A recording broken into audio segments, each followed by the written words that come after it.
Naki ji, मैं रितु भगत हूँ. I am a former English teacher from DPS and Holy Child. I have taught in senior secondary classes and I am also a media person and an author. I know, ma'am. हमेशा आपको देखती रहती हूँ मैं social media पर. Same here. And I'm so impressed by all your videos. So मेरा question उस पे ही है related, but पहले मैं पुराने question जो आप बात कर रही थी उनसे. So I got very interested about your life. Like आपने कौन से हॉस्टल से कहाँ से पढ़ाई करी है? Actually I am from middle class family ma'am, और मैंने वनस्थली विद्यापीठ राजस्थान जो देश का नंबर 1 गर्ल्स हॉस्टल्स में से आता है, और ये टोंक निवाई के पास है. मैं क्लास 6 में वहाँ गई थी और 6 से लेकर 12 तक मैंने वहाँ की है. और अपनी ग्रेजुएशन मैंने इलाहाबाद यूनिवर्सिटी से कॉरेस्पॉन्डेंस की है. कॉलेज नहीं गई थी क्योंकि क्लास 12 के बाद ही मैंने जॉब करनी शुरू कर दी थी. कहाँ पर? दिल्ली में ही. दिल्ली में मैं आपको बता दूं कि मैं 12th क्लास के बाद हैदराबाद शिफ्ट हुई थी, और मेरा ससुराल भी हैदराबाद में, वो भी एक डेस्टिनी थी. एक्चुअली मैं हैदराबाद गई थी फ्लाइटेक एविएशन एकेडमी में, क्योंकि 5 फुट 7.5 इंच मेरी हाइट है. तो मेरी हाइट के हिसाब से मुझे वहाँ से एयर होस्टेस जॉब आई थी. तो मैंने वहाँ पे फ्लाइटेक एविएशन एकेडमी की जो है ट्रेनिंग ली, वहाँ जॉब भी करी, वहाँ ट्रेनिंग भी ली. लेकिन वहाँ का साउथ इंडियन खाना मुझे पसंद नहीं आता था. मैं जॉब वॉब और करियर सब बीच में छोड़कर आ गई. लेकिन भाग्य को जो पसंद हो वो होता है. मेरे साथ तो बहुत ऐसा हुआ है कि जिस चीज़ से मुझे दूर किया गया ना, वही चीज़ मेरे करीब आई है. मेरी शादी साउथ इंडियन लड़के से हो गई और अभी तक मैं इडली डोसा ही खा रही हूँ. पता नहीं मुझे क्यों ऐसे लगा था आपके बिना कही क्या वनस्थली के one of my friend she is from there, और उसकी भी स्टोरी मतलब समहाउ ग्रूमिंग इतनी अच्छी हो जाती है आपकी. आई थिंक 12 तक आपको रेगुलर जाने की जरूरत ही नहीं थी. What you got there in hostel life, so that really reflects in your all behaviour. और वही मेरा क्वेश्चन था. बट उससे पहले मैं एक क्वेश्चन जो पहले वो पूछ रही थी, आप बता रही थी उनके बारे में. व्हाट आई फेल कि what you were telling about her वो जनरली एप्लीकेबल नहीं होता. आई फील कि जो आप उनके बारे में बोल रही थी that is applicable on me also. So वो मैं जानना चाहती हूँ. उसका रीज़न मैं आपको आपके बारे में 5 बातें बताती हूँ, फिर आप समझिए. I am a face reader और टैरो कार्ड, एस्ट्रोलॉजी, न्यूमरोलॉजी और रेकी. मैम ये सब कुछ मुझे सीखना पड़ा. इसकी मुझे सर्टिफिकेट्स लेने पड़े. नागपुर यूनिवर्सिटी से मैंने टैरो के ऊपर PhD करी, तभी मेरे नाम के आगे डॉक्टर लगता है. लेकिन मैं आपको क्लियर बता दूँ, फेस रीडिंग मैंने कहीं से नहीं की, और मुझे लगता है दुनिया में किसी भी औरत को करने की ज़रूरत नहीं पड़ती है, क्योंकि हम बॉर्न फेस रीडर्स होते हैं. हम पापा का मुंह देखकर बचपन में पहचान जाते हैं, भाई का पहचान जाते हैं, माँ जब ऑफिस से आती थी तो हम पहचान जाते हैं माँ परेशान है. लेकिन कुछ महिलाएं उससे थोड़ा आगे निकल जाती हैं जस्ट बिकॉज ऑफ तपस्या. अभी हम इससे पहले डिस्कस कर रहे थे जैनियों के ऊपर. तो जैन धर्म ने एक बात सिखाई है त्याग करने की. मैं अपने बारे में अगर आपको बताऊं तो मैं बहुत सारी चीज़ें त्याग करती हूँ. मेरे जो नियर डियर लोग हैं वो जानते हैं. जैसे मैं साल में 2 महीने चप्पल नहीं पहनती, कार्तिक में और सावन के महीने में. मैं 365 दिन में से 300 दिन व्रत रखती हूँ और सिर्फ 65 दिन खाती हूँ. और मैं कई दिन के लिए ज़मीन पर सो जाती हूँ. ब्रह्मचर्य का बहुत पालन करती हूँ.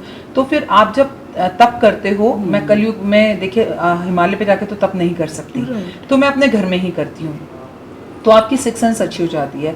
तो वो फेस रीडिंग मुझे गॉड ब्लेस है. Spiritually you become so high. आप बहुत अच्छा फ्यूचर है आपका. आप राजनीति में भी कुछ अच्छा कर सकती हैं. फर्दर फ्यूचर 2022 में कोई बड़ा अवार्ड से सम्मानित होने वाली हैं आप.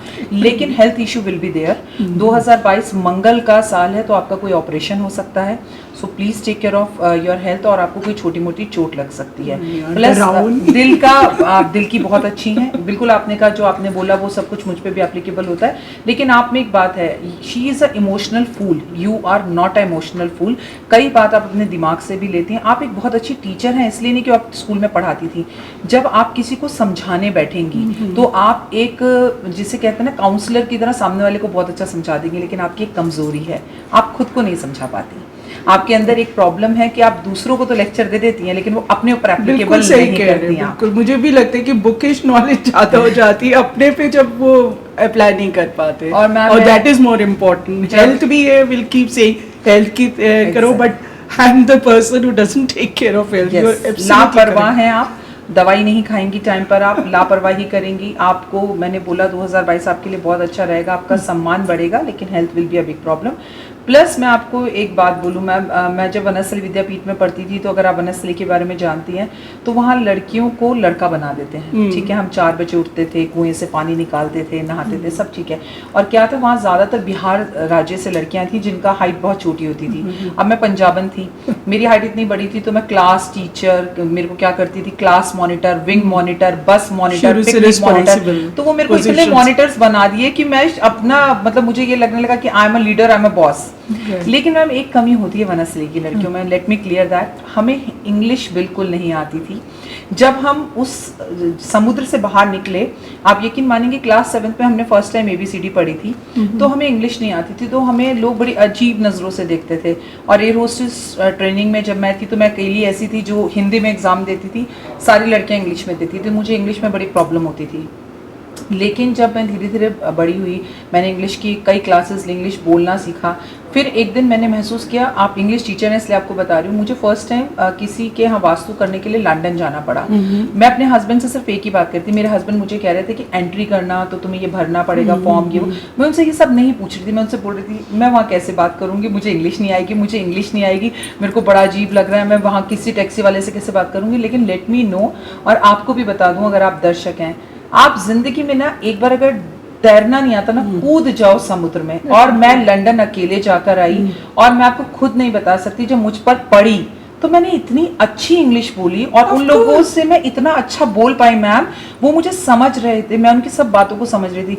धीरे धीरे मैं आपको बता दूं कि मैं 15 से 16 बार लंदन जा चुकी हूँ, और मेरे को अब ऐसा लगता है, एक टाइम तो लंदन में ऐसा था कि वहाँ काम करने वाले लोग मुझे कहते थे हाय अगेन यू आर, तो ये हाल हो गया था। तो आपको जो चीज़ नहीं आती उसमें घुस जाओ, उसके बाद आती है। ये मेरा लड़का बेटा सामने खड़ा है, जब ये इंग्लिश बोलता है, ये इतनी गजब इंग्लिश बोलता है, तो मतलब मैं इसके अंदर अपना जीवन जीती हूँ। मैं कहती हूँ जब मैं तेरी उम्र की थी ना, मुझे कुछ नहीं आता था, आई एम ब्लेस्ड। तो मेरे लिए आप बहुत स्पेशल हैं, क्योंकि जो इंग्लिश की टीचर है मेरे लिए वो सब कुछ है।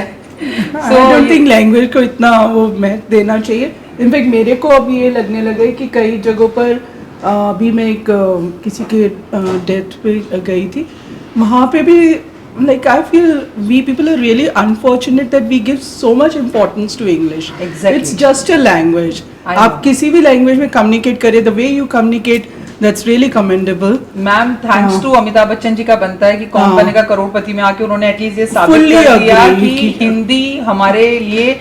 और मैं तो अपनी एस्ट्रोलॉजी के अंदर भी इंग्लिश इसलिए ज्यादा यूज नहीं करती हूँ, क्योंकि मुझे लगता है जो बात मैं हिंदी में बोल के आपको समझा सकती हूँ ना, अपनी लैंग्वेज में कर सकते हो, आपकी native That's my language mother है, tongue. बिल्कुल। तो वो जहाँ best कुछ है। प्रॉब्लम हो, try to come to Hindi only, और आपकी अपनी लैंग्वेज है। सेकंड आप कपिल शर्मा को देखिए, अगर लोग सोचते हैं सक्सेस की सीढ़ी इंग्लिश है तो दे आर रॉन्ग।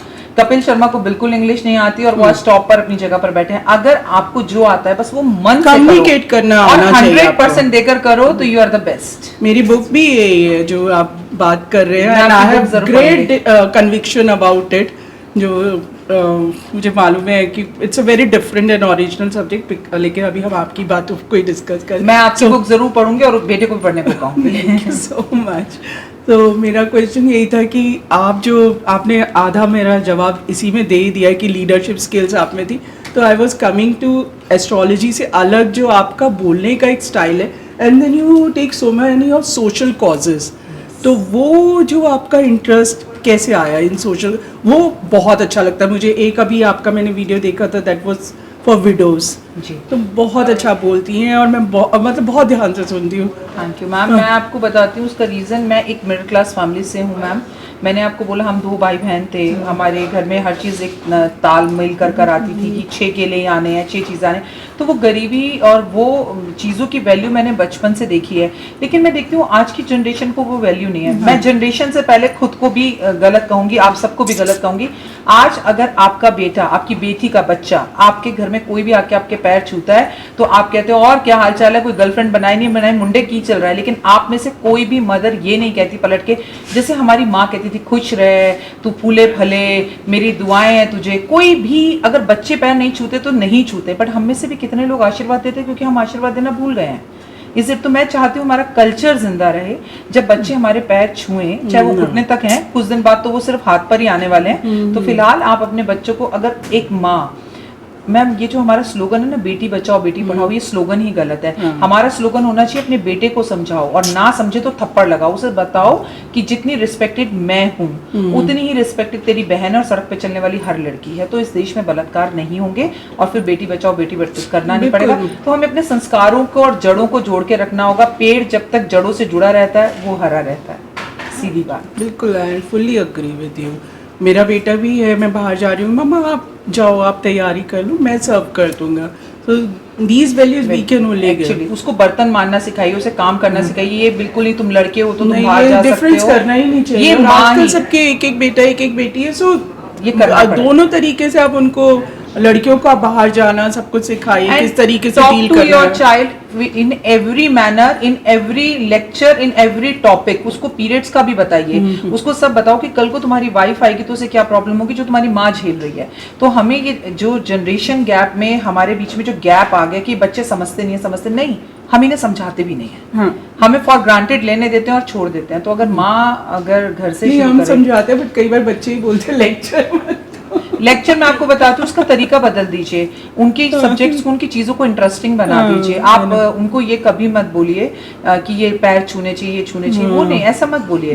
बोलो it is good for you, तुम्हें ब्लेसिंग्स मिलते हैं, छूना छू, आगे तुम्हारी मर्जी। वो इनग्रेन्ड हो जाता है, जैसे आपके घर की वैल्यूज है वो बच्चे सीख रहे हैं। छोटे से उनको ये हाँ, सब कराओ, कितना अच्छा पैर लगता है छूना, वो नमस्ते छूते हैं करना और बड़े ये बड़े। सब, राइट। हाँ, थैंक यू सो मच, बहुत Nice ही to talk अच्छा to you, लगा, ma'am. Same here. बहुत लर्निंग हुई आपसे बात करके। आपसे तो मैम, आप नहीं, गुरु से thank मैं you, क्या तो सीख नहीं, सकती हूँ, आप thank- गुरु हैं।